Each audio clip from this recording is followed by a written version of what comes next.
day episode. Just fishing again in Ashar.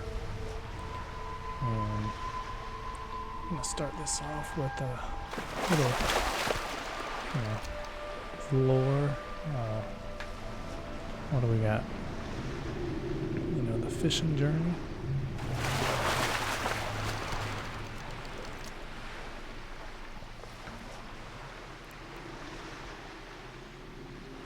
It's taking about 9 fish to level. Gotta get to 275, so let's see what we got to talk about.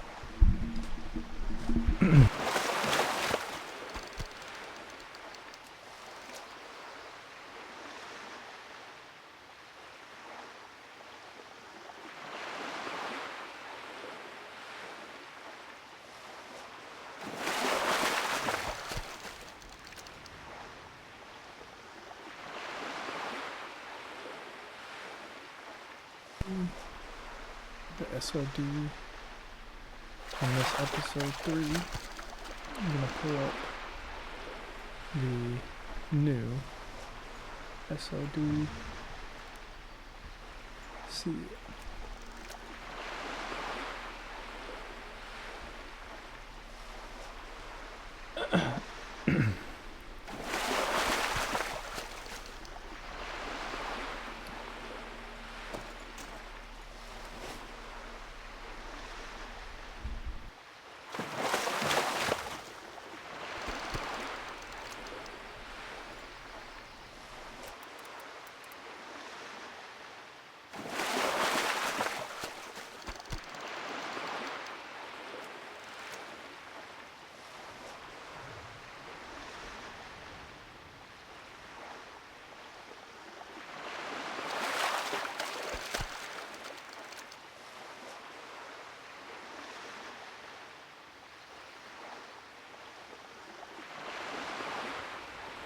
Hi everyone, I'm Clay Stone, Associate Production Director of WoW Classic. Welcome to our Season of Discovery Phase 3 preview.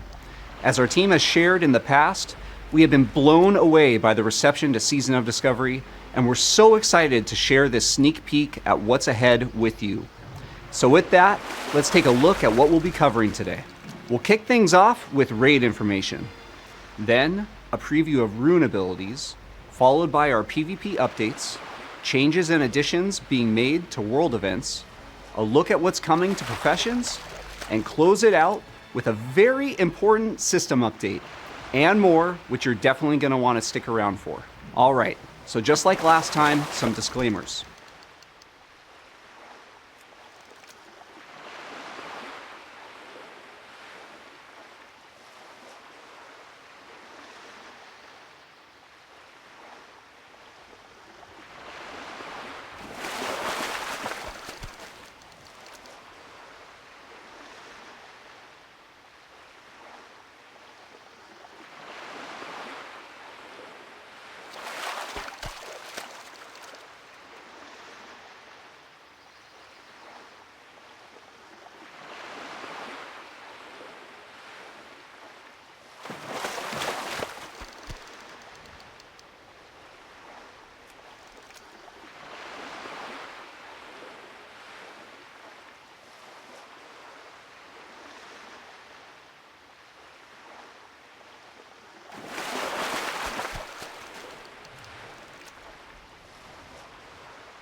We're going to put the build up on PTR soon to check our era and hardcore realms, but like all the other phases, Phase 3 of Season of Discovery will not have a PTR for player testing.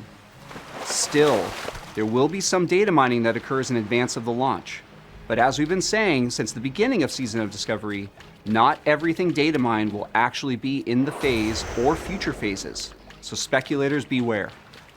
And conversely, there's more to discover in this upcoming phase and beyond than we're going to talk about ahead of time, and we want your feedback.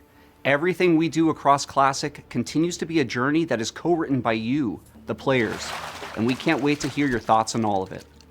All right, so I'm sure it is a total surprise that absolutely no one saw coming that the Temple of Atal Hakar, aka the Sunken Temple, will be our new and first 20-player level up raid. This raid is jam-packed with 8 bosses, tons of new items including new item sets, new and revamped epic drops, and up-leveled and rebalanced quest rewards.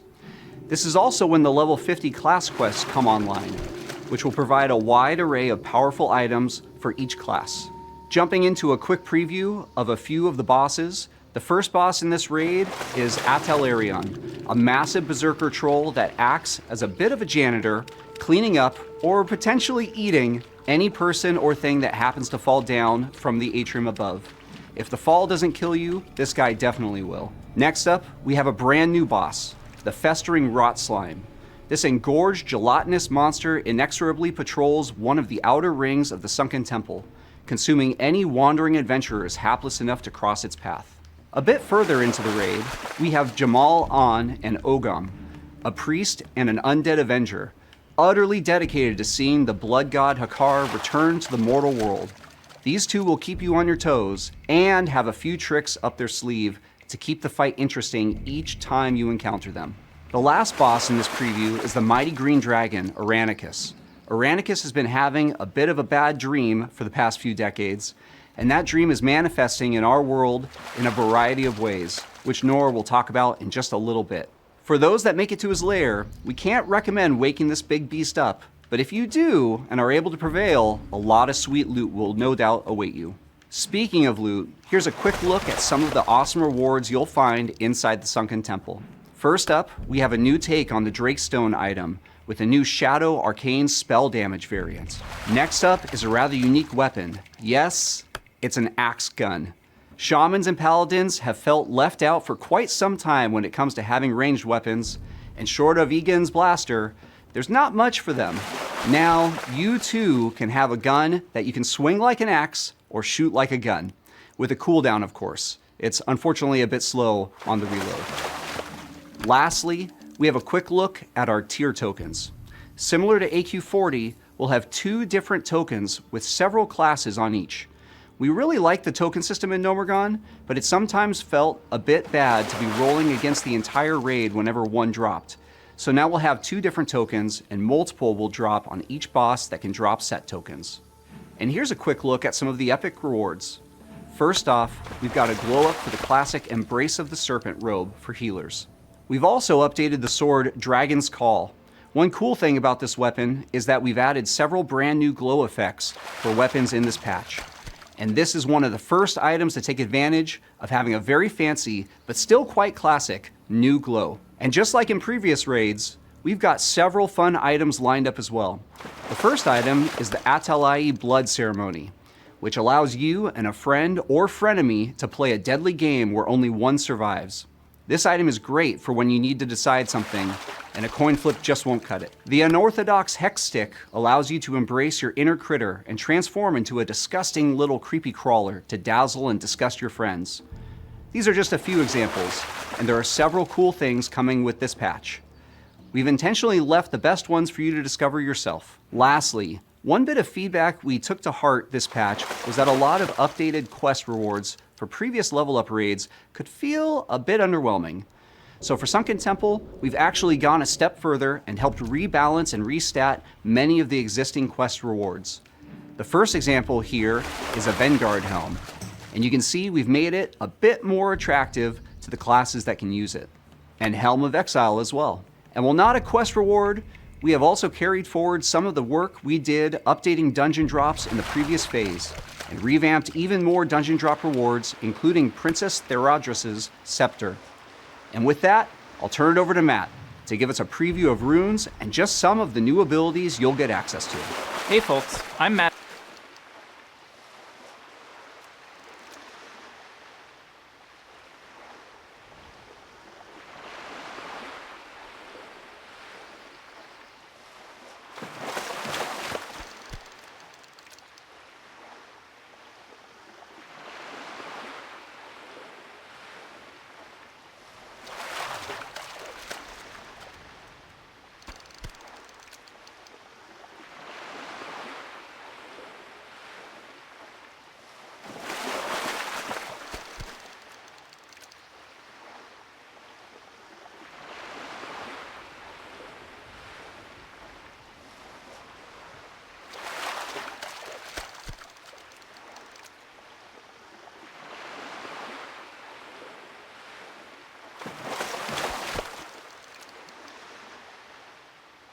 Matt Everett, Senior Engineer on the Classic team.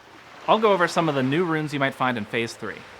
Before that, I want to note that we heard your feedback that a lot of runes last phase weren't accessible until level 40. We've tried to balance Phase 3, so you'll find more runes while leveling, but you'll still have some to look forward to at 50. Let's look at Druids first. Gore gives you a chance to reset some key feral cooldowns and generate some rage. And Improved Barkskin gives you all the benefits of Barkskin without the drawbacks, and you can cast it on your friends. Next up are Hunters. With Lock and Load, your traps grant you a free shot with no cooldown. This could be a great 1-2 punch with something like Double Chimera Shot. Focus Fire lets your pet build up Frenzy, which increases its attack speed. You can activate it to consume your pet's Frenzy, boosting your attack speed and granting your pet Focus. Next up are Mages. Deep Freeze is a powerful 5-second stun on a frozen target. If the target's immune to stuns, it takes significant damage instead. Balefire Bolt lets you live on the edge of risk and reward, dealing heavy damage but decreasing your spirit. If you reach 0 spirit, you die. And by the way, if you're leveling a new mage, you might find this rune earlier than you expect. Paladins. Improved Sanctuary makes you even tankier, increasing Sanctuary's damage blocked and damage dealt back to attackers. Wrath lets you crit with Consecration and applies your melee crit chance to your Holy Shock, Holy Wrath, and Exorcism spells. Let's look at Priests. Pain and Suffering allows your Mind Flay ability to refresh the duration of Shadow Word Pain, while Surge of Light causes your crits to make your next Smite or Flash Heal instant cast.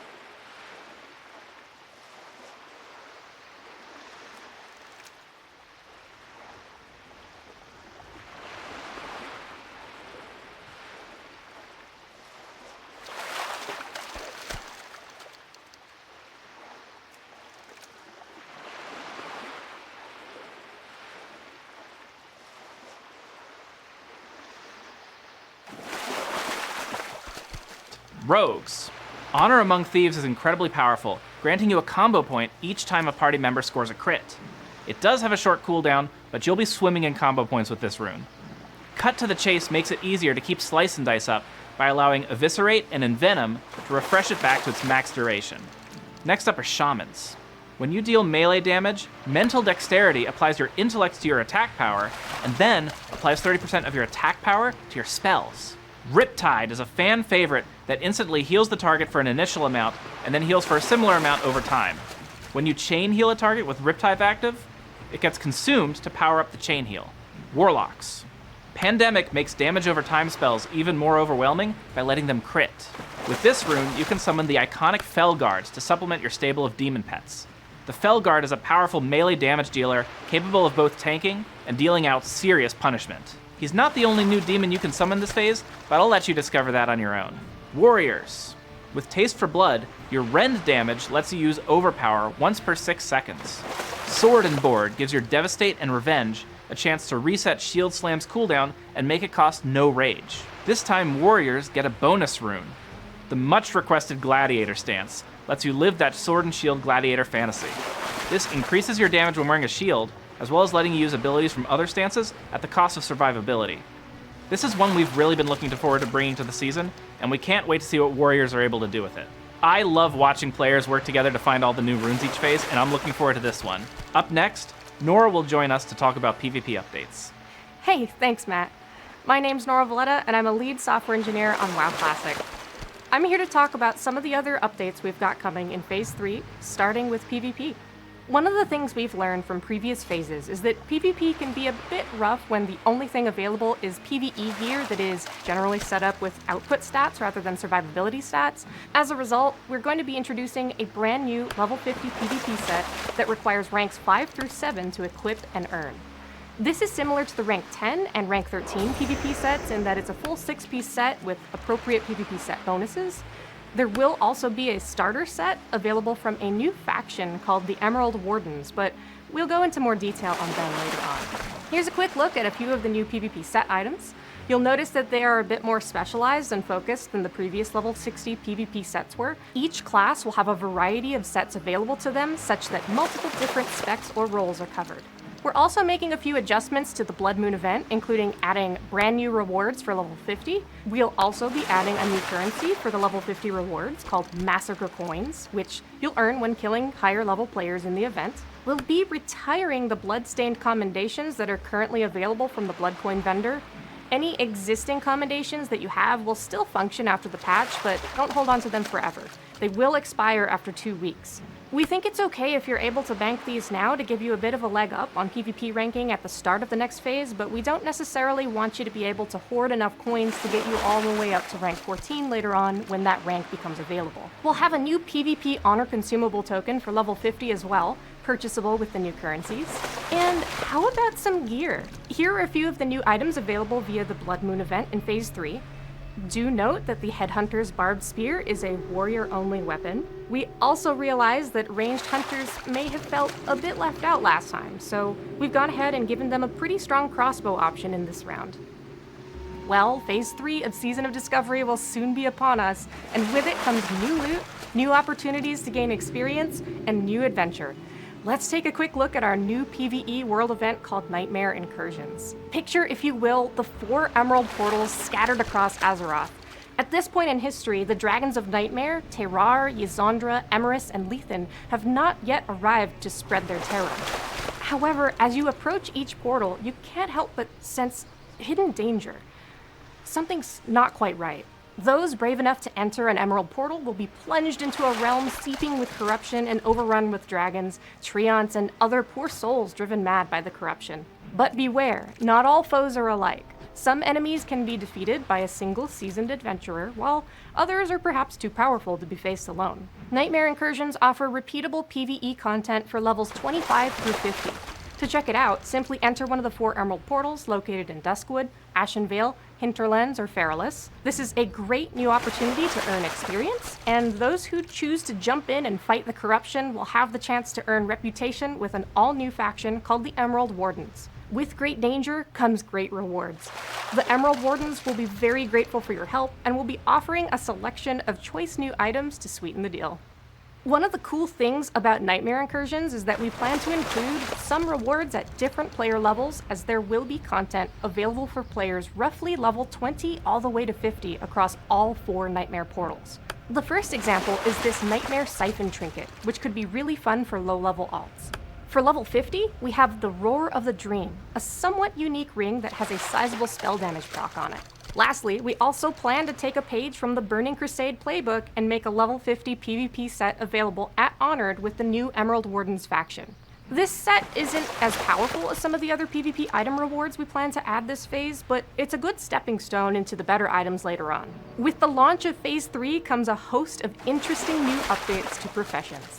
Continuing on from the first 2 phases, we'll be introducing a new quest chain to give players access to new nightmare armaments, crafting recipes, as well as some fun things for engineering, enchanting, and alchemy. We've also learned a few lessons from the previous phase of professions, so the cost to access the recipes will be essentially free in terms of raw gold, and the cost of the recipes that Ziri offers in Gnomeregan are going to be decreased as well, in case you want to buy additional recipes for completion or you have an alt that wants to snag the recipes for themselves. We think gold sinks are important and are going to explore different ways later on to do that are not so directly on the critical path of gear progression. Here's a quick look at a few of the crafted items you can make this phase. There are many more across various professions and for various specs and roles. As you can see, some of these items offer interesting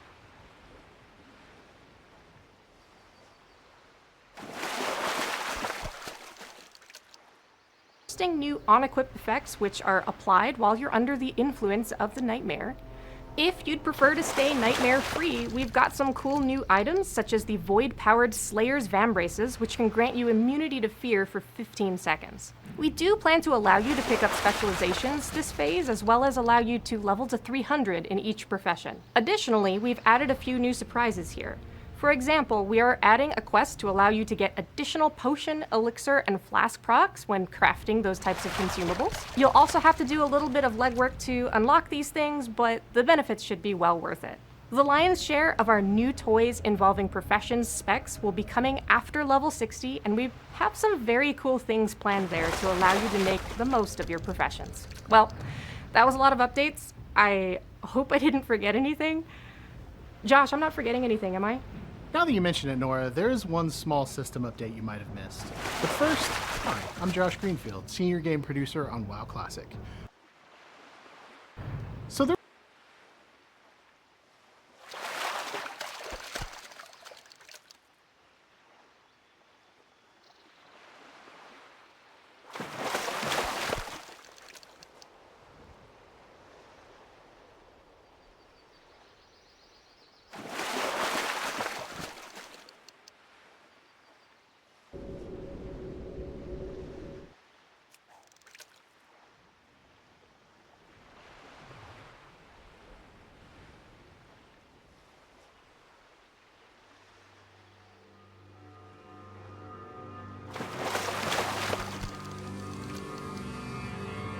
is one small system change coming, and honestly, the update is so minor we almost didn't mention it, because we didn't think anyone would really care, but since we're all previewing things, we figured we might as well. So, in 1.15.2 with Phase 3, you may happen upon a dashing dwarf from a faraway land that has one very special talent that he wants to share with you, for a small fee, of course.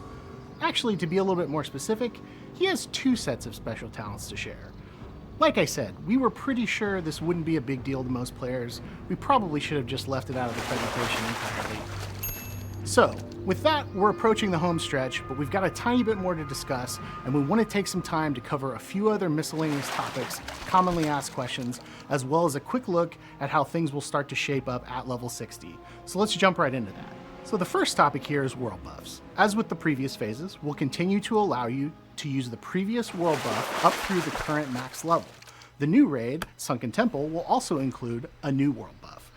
We'll also be making some rather powerful consumables available for exchange on a certain NPC using materials found in the Sunken Temple raid. These are spiritually similar to the Zanza elixirs that you could obtain by exchanging items found in Zul'Gurub. They're quite powerful, so you'll definitely want to bring them with you to the raid when you can.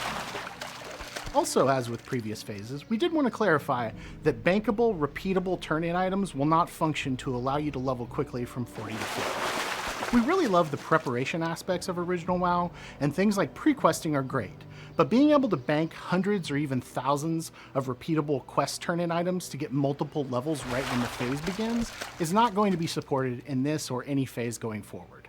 To be clear, this includes things like Marks of Honor, Wastewander water pouches, and the troll necklaces from the Hinterlands. One of the big lessons we've learned in Season of Discovery is how tricky it can be to balance the level up journey and the outdoor world, but to also encourage players to play multiple characters. It's tricky to manage, especially against a seasonal backdrop where the content phases are relatively short by World of Warcraft standards. To help out with this a bit, we introduced a very powerful Discoverer's Delight XP buff at the midpoint of Phase 2. And while that was effective at increasing the speed at which you could level alts, it didn't really help to reduce the fatigue that came with leveling your first main character. By way of a compromise, in Phase 3, you will earn 50% additional XP from all sources from levels 40 to 49, and this will be active right when Phase 3 goes live. This is just to give a slight nudge right away. It will still be a sizable number of hours to hit 50, but this will help move that along without feeling like you're either just flying through zones or conversely in danger of running out of quests if questing is your preferred leveling method. Note that the 100% buff from 1 through 39 will remain in place as well. Overall, we think that these buffs are a decent solution, but they aren't what we consider to be ideal. We're going to carry a lot of what we learned forward if we do something like this again, and maybe look at other adjustments we can make to help smooth the leveling curve in general. Additionally, as with Blackfathom Deeps before, Gnomeregan will give a sizable amount of XP for each boss kill, so continuing to run that with your guild will be a worthwhile activity when it is available to you. On the same token, we see Nightmare Incursions as a good quick way to get a good chunk of XP if you find yourself wanting a change of pace from your normal leveling routine. There's a lot of repeatable content that gives experience there. As for the raid release and lockout schedule, we've been thinking a lot about this, and we've decided to shift Sunken Temple to a weekly lockout, and it will be available right at the release of Phase 3, kind of similar to what we did with Gnomeregan in Phase 2. Players will have 5 full days to hit level 50 if you want to try and get in a raid during that first lockout, and then the raid will work like any other weekly lockout, resetting on Tuesday or your normal regional lockout day. We decided to make this swap for a few reasons. First, we've gotten feedback from players saying they would like to have a bit more consistency with their raid schedule, and with the raid size going up to 20 players in this phase, being able to plan long-term is even more important. We'll also talk about this a little bit more in the next few slides, but we're also thinking ahead to what the raiding landscape will look like once we hit level 60. That also informs this decision. Lastly, on this topic, we will be sure we are being generous with drops to compensate for this change.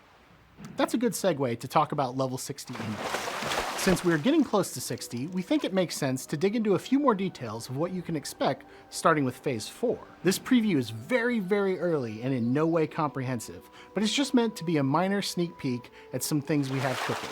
Again, to stress that much of what you will see here is still very much in development, and some specifics could and likely will change. This is more of a look at our general thought process, rather than the actual set-in-stone plans we have.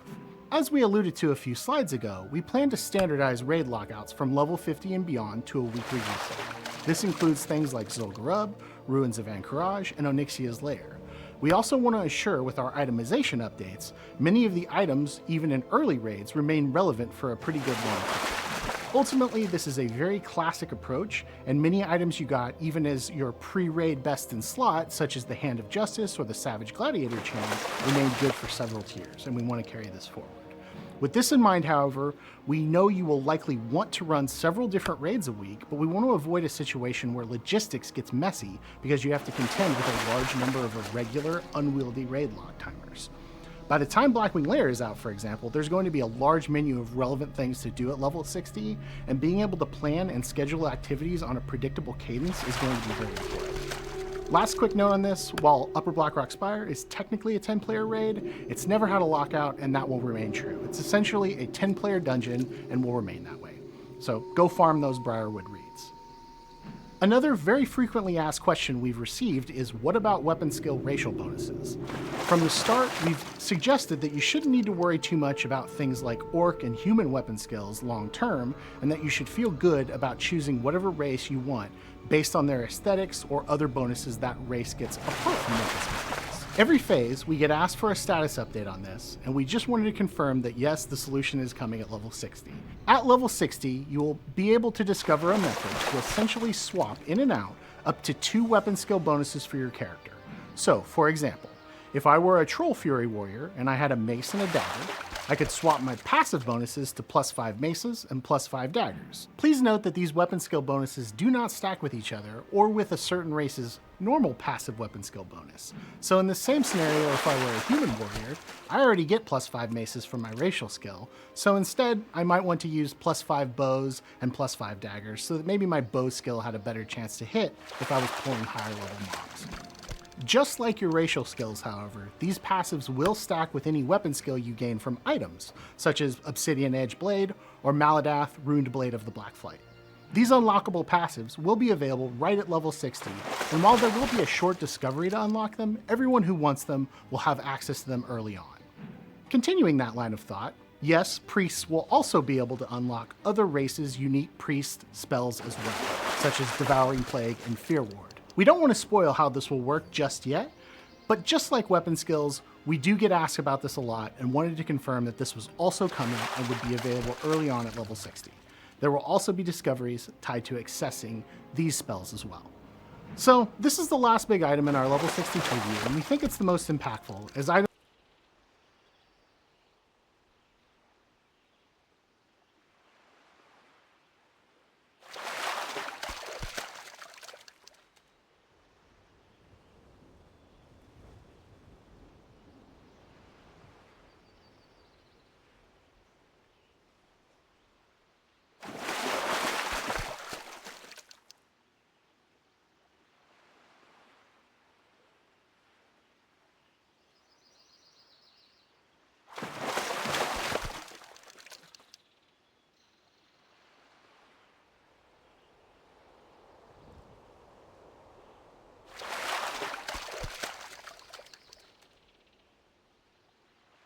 are obviously going to be a major focus of the new level 60 endgame. We're essentially totally revamping tier sets to add multiple variants for different specs and roles that each class can fill. We don't necessarily intend to make a full set for every single niche playstyle in every raid tier, as some classes could end up with upwards of 5 to 7 sets every few months. But we do want to try and cover a lot of the major roles as well as some new playstyles we've added to different classes so that most unique roles each class has access to get something cool at some point during their level 60 journey. Additionally, we plan to revamp many existing non-set dungeon and raid items at level 60, as well as adding new best in slot or nearly best in slot crafting options at 60. We think there's a lot of fun and interesting things we can do with the level 60 professions and profession specialization crafts, and we plan to expand on those to keep crafting more relevant for a longer period of time. Lastly, swapping profession specializations will be easier and more flexible, but will likely have a cost associated with doing so. We're still ironing out the final design for what this will look like, but if you're familiar with how this worked in Burning Crusade, that might be a good starting point to inform how this might work. Finally, here's a few quick examples of what potential new tier sets could look like. These are very much not finalized, so any of the stats or set bonuses could and probably will change. So first off, you'll notice we've got a tanking rogue set with a very interesting 8-piece bonus. We've also got a Shockedin Paladin set that really plays up key abilities such as Exorcism and Holy Shock. Lastly, we have a Boomkin set that really leans into some of the bonuses we've recently added to Moonkin form. Again, these are somewhat early on, rough draft versions of some of these items, but we think being able to make exciting new variations of these iconic item sets is very cool, and it's going to be a defining feature of the level 60 endgame. So with that, we're done with today's presentation. Thank you for bearing with us on this one, as it was a long one. We've had a blast on this wild season of Discovery journey with you so far, and we honestly can't wait to get Phase 3 into your hands, as well as provide a bit more information on Phase 4 as we start getting a little bit closer to it. As always, we want to express a heartfelt thanks from the WoW Classic development team. Thank you for playing with us, thank you for the feedback, and thank you for the participation in helping us develop this season. We'll see you again when Season of Discovery Phase 3 goes live shortly. Thank you again, and goodbye.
I've been wanting to do this video for quite a while because the stats in Cataclysm change quite a lot, and not even in Cataclysm, it's in the pre-patch when these changes obviously take effect. And during the pre-patch, which we have no idea how long it's going to be yet, I'd guess 6 to 8 weeks. Quite honestly, I do think it's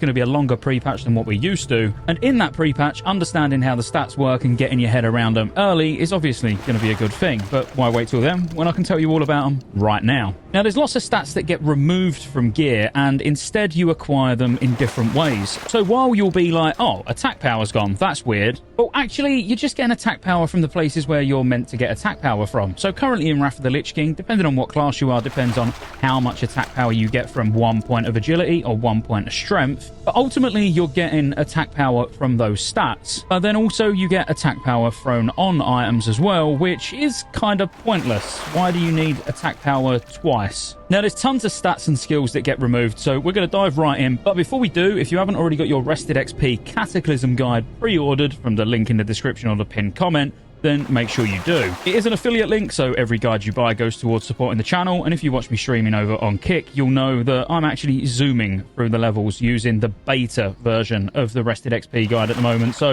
definitely worth it. And remember, any guides you've got for Wrath won't work because the world changes drastically from 1 to 60. So firstly, what sort of stats are you going to see on gear? None of that changes too much. You're still going to see stamina, intellect, spirit, strength, agility, hit, expertise, crit, haste, the stats that you're used to, as well as defensive stats like block rating and parry, or even resilience for PvP, and of course everything's got armor. But there is one new stat, and that new stat is mastery. Now, in the pre-patch, mastery is actually going to be available, which some people are probably a little bit surprised at maybe. But to actually learn mastery, it just comes from the trainer and it requires level 80. Now, whilst there's going to be no mastery on the redesigned ICC gear, because the gear will of course change, because using Deathbringer's Will as an example, Armor Pen is one of the items that's removed, so that is replaced. And there'll be lots and lots of examples in ICC where gear changes, but I will cover that quite extensively in a future video. But reforging should be in the pre-patch as well, so when that hits, you're now going to be able to actually reforge mastery onto your gear. And because of the way the stats work, actually, at level 80, 40% of your stats going into mastery is going to be a decent amount of mastery, because obviously that will diminish between 80 and 85 as you're expected to have more mastery per point. Now, they're the basic stats that you will see on gear in Cataclysm, so straight away, I think it's fairly obvious on what ones are missing. Starting with the tanking ones first. You'd have noticed that I said block rating and parry, but what I didn't say was shield block value or defense. Now, both of these stats actually get removed completely. So if you can't actually get shield block value, how do you increase the amount of damage that you're going to block? Well, actually in Cataclysm, the block mechanic changes completely. Instead of blocking a flat amount of damage, you'll always block 30% of the damage, but obviously how often you block is going to come from block rating, not value, and rating is still on gear. There are ways to block more than 30% of the damage from talents or glyphs, or even mastery for, like, let's say a protection warrior, because the protection warrior's mastery is critical block, so this increases your chance to block by 12% as base and your chance to critically block by 12%. Each point of mastery increases your block chance by an additional 1.5% and your critical block chance by an additional 1.5%. So a critical block is probably as you expect. When the warrior blocks, it's not now going to reduce the damage by 30%. Instead, it's going to reduce the damage by 60%. Staying on the theme of tanks, defense is gone completely as well now. We know up until this point there's always been a magic number of defense that you need to reach so you can't be critically hit by the boss. Well, now with defense gone, all you need is your talents. Druids, DKs, Paladins and Warriors will all have a talent in their tanking tree which will reduce the chance to be critically hit by 6%. So there's no need for defense on gear. So as tanks, you'll likely be stacking Mastery, for example, because ordinarily, as a tank, your Mastery is going to reduce the damage you take in some way, shape or form. Then we've also got attack power and spell power. We might as well tackle both of these together because as DPS or even healers, normally this is something that you're really looking for a lot of. Attack power will now only come from either strength or agility, and there's next to no items in the game with attack power on at all. I say next to none because there actually is a couple knocking about, I believe, but nothing you're going to be worried about trying to get. Now, spell power has also been removed completely on all gear except for weapons. So on a weapon, you'll still still get a big chunk of spell power, but you won't find it on many other pieces of gear at all. Spell power now just comes from intellect instead. So you can see it makes it really simple. As a caster, DPS, or a healer, you're looking for lots of intellect. As, let's say, a warrior, a paladin, a DK, you're looking for lots of strength. And for the more agile classes like ferals, rogues, hunters, enhancement shamans, you're looking for lots of agility. MP5 has also completely gone from gear. Instead now it's replaced with spirit.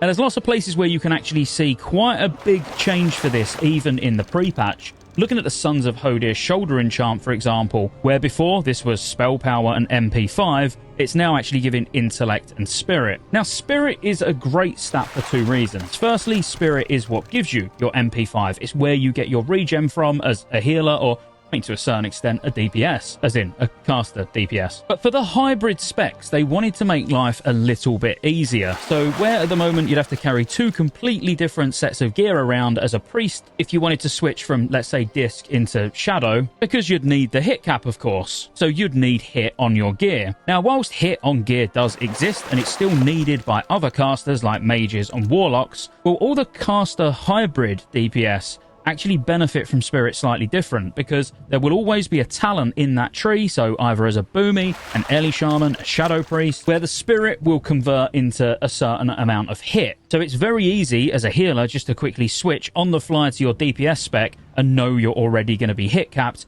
and it means you've got to carry less gear around. Don't get me wrong, you'd probably still want to carry maybe trinkets or maybe even a weapon, but it's still a great change if you're a hybrid class who likes to play both roles now and again. Now, when the pre-patch hits, one big one that you're going to notice almost immediately if you're something like a feral druid or a combat rogue or anybody else who enjoys using armor penetration is there is no armor penetration. Or at least there's no armor penetration on gear. There's certain talents or even abilities that allow you to bypass a certain amount of armor or reduce the boss's armor by normal means like Sunder, Fairy Fire, things like that we already know, but actually you're only reducing it by 12%, and you only need one source of that. What I mean by that is you no longer need Fairy Fire and Sunder, for example.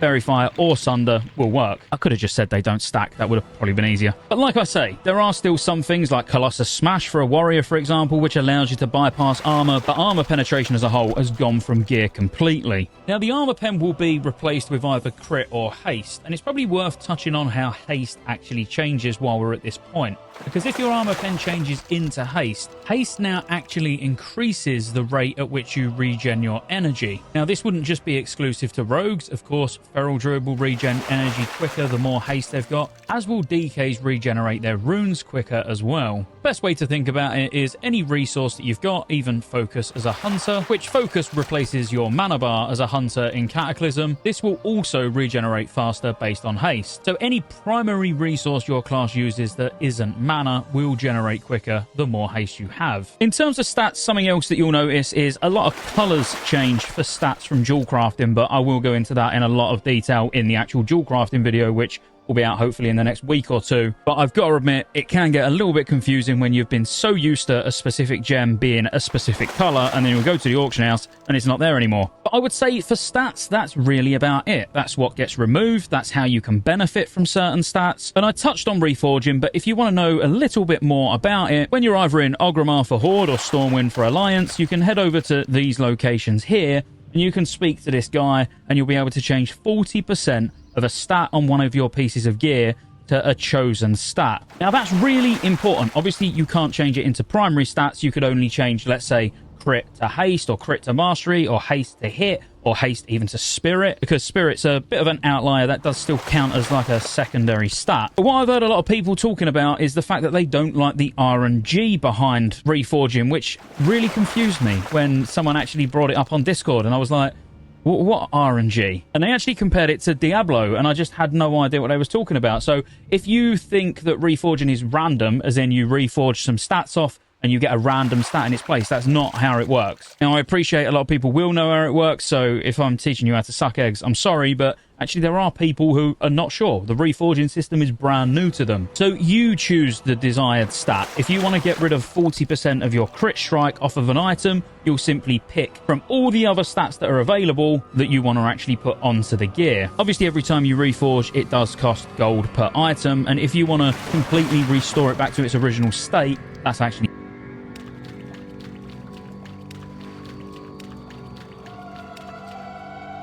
free. Overall, I'd say that's kind of an extensive look at the stats and how they work and what classes use what stats and how you can get mastery and how Reforging works. So I hope you enjoyed the video. If you did, please, before you leave, make sure you like and subscribe. It helps more than you know. And as I say, check the Rested XP link out in the description, and I'll see you on the next one.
Can I help you?